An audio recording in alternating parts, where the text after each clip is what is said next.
On the surface, Android is the free open source operating system that runs the world. Android has over 3 billion active users and over a billion Android phones are sold every single year. But unlike true open source software like Linux, which is run by a non-profit foundation, Android is run by Google, and I'm sure you've figured that this leads to some ulterior motives. By giving out Android for free, Google is able to drive billions of users to all of their prominent products, whether that's Gmail, Google Maps, Google Search, Google Assistant, Google Drive, you name it.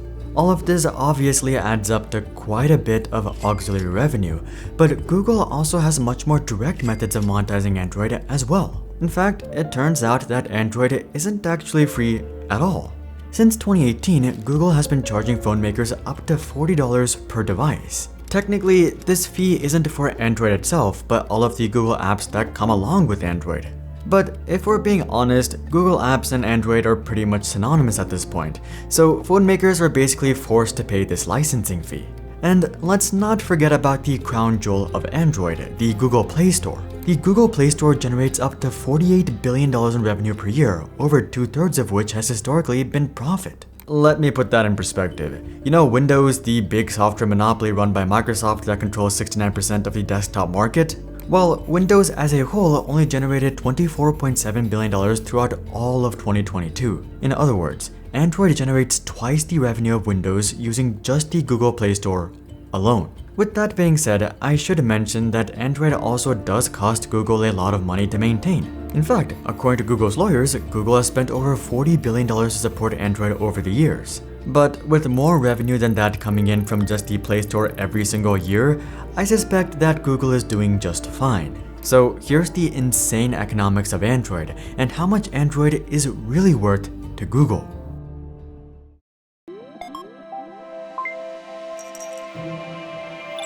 Starting from the sale of Android phones, we have the fee that Google charges Android phone makers. While this fee can be as high as $40 per device, the good news is that not everyone actually pays this much. If you opt to include minimal Google services on your version of Android, you can get away with paying as little as $2.50 per device. But according to Google themselves, the majority of phone makers will end up paying around $20 per device. And at this point, phone makers have been selling over a billion Android phones every single year for the last decade. So I think it's safe to estimate that Android phone sales alone are pulling in at least $20 billion for Google annually, and that's before the real monetization even begins. Next up, we of course have the Google Play Store. The Apple App Store tends to garner a lot more media headlines because they do generate a lot more revenue than the Play Store. In 2021, they generated $85 billion, or nearly twice the revenue of the Play Store despite having less than half the users. But just because the Apple App Store is more lucrative and takes all the media heat doesn't mean that the Play Store is not lucrative. Google likes to claim that they have a super developer-friendly pricing model where 97% of developers don't even have to pay a fee. But that's just because 97% of Play Store developers don't make any sort of substantial revenue, or they don't use Google's payment infrastructure. When it comes to apps that are actually performing well and rely on Google's payment infrastructure for revenue, whether that be paid apps or in-app purchases, the Play Store pretty much has the exact same pricing model as the Apple App Store. If your app makes less than $1 million per year, Apple charges a tax of 15%. And if your app makes more than $1 million per year, they charge a tax of 30%. Now, you wanna guess what Google charges? Well, if your app makes less than $1 million per year, Google charges 15%. And if your app makes more than $1 million per year, Google charges 30%. Google also charges 15% on subscription products like streaming services and up to 15% on all other transactions. So despite being the free open source OS, Android has the same pricing as Apple's closed private OS. But since iPhone users are more likely to spend money on apps, Apple takes all the heat for this pricing model. In the meantime, Android is quietly racking in as much as $48 billion per year. A couple of years ago, in a lawsuit between Oracle and Google, Oracle's lawyers estimated that out of the $31 billion in revenue that the Play Store was making at the time, $22 billion was profit, aka 70%. Even if this has dropped closer to 66%, we're looking at $32 billion in profit from just the Play Store alone. For perspective, Google as a whole only makes $78 billion in profit per year. So the Play Store alone might account for as much as 41% of Google's entire bottom line. When you combine this with the licensing fees from phone makers, we're left with a total of $68 billion worth of direct revenue from Android, or a little over a fifth of Google's entire revenue. And all of that is just from direct monetization. Google's indirect monetization efforts are far more interesting.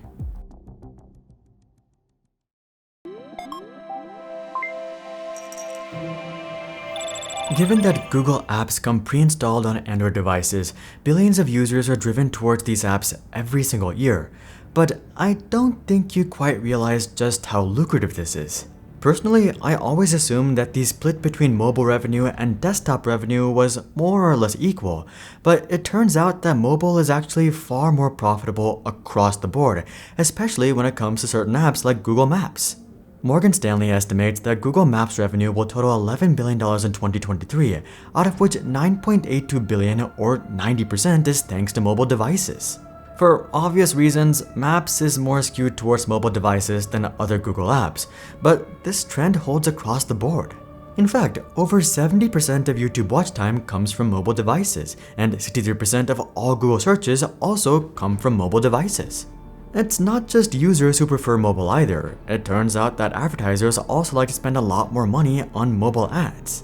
60% of global digital ad spend comes from mobile devices, so there's no question that controlling a mobile OS is lucrative, even more lucrative than controlling a desktop OS. But it's a lot harder to quantify this.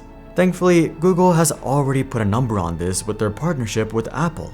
You know how Safari and Siri and other Apple services direct you to Google Search? Well, this isn't out of the kindness of Apple's heart or some sort of affinity for Google. The reality is that Google actually pays Apple a boatload of money for Google to be the primary search engine on Apple devices. $18 billion per year to be precise, and that's just for Google Search to be the default search engine. It has nothing to do with Maps or Photos or Drive or Gmail or Chrome or any of the other Google services that come pre-installed on Android devices.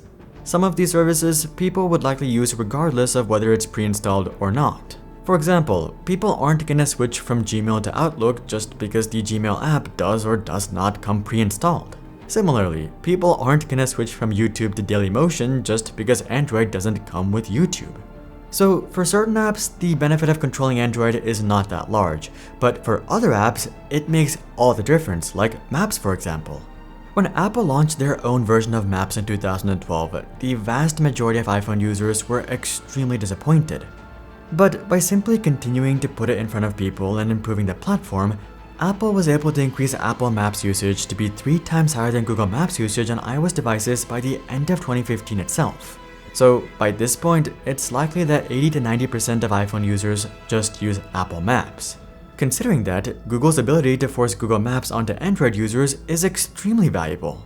Out of the $9.82 billion that Google Maps generates from mobile devices, likely $7 to $8 billion is directly thanks to Android. Another instance in which the OS makes a big difference is cloud storage. Apple hasn't released iCloud stats in a while, but as of 2018, they had 850 million iCloud users, out of which 170 million were paying. By now, that number is likely closer to 250 or 300 million paying users. Each paying user only generates about $2 to $3 in revenue per month, but at that scale, it adds up to roughly $8 billion per year. Now, iCloud is great and all, but it's likely that most of these users just use iCloud because it's already there, it's part of Apple's ecosystem, and it just works. It's likely the same case with Google Photos and Drive as well. A lot of people who use and pay for those services likely do it just because it's already there, it's part of the Google ecosystem, and it just works. Combine this with the $18 billion that Google thinks that mobile search is worth and the $7 to $8 billion from Maps, and we're already up to $34 billion in indirect monetization. We can easily throw on more Google services on top of this, like Chrome and Google Assistant and Google Docs and Google Meet and Google Calendar, and we'd probably end up with something like $50 billion. Combine this with their $68 billion from their direct monetization efforts, and we're left with $118 billion in revenue. To be conservative, we can even call it $100 billion, which brings us into the question of the day. How much is Android worth to Google?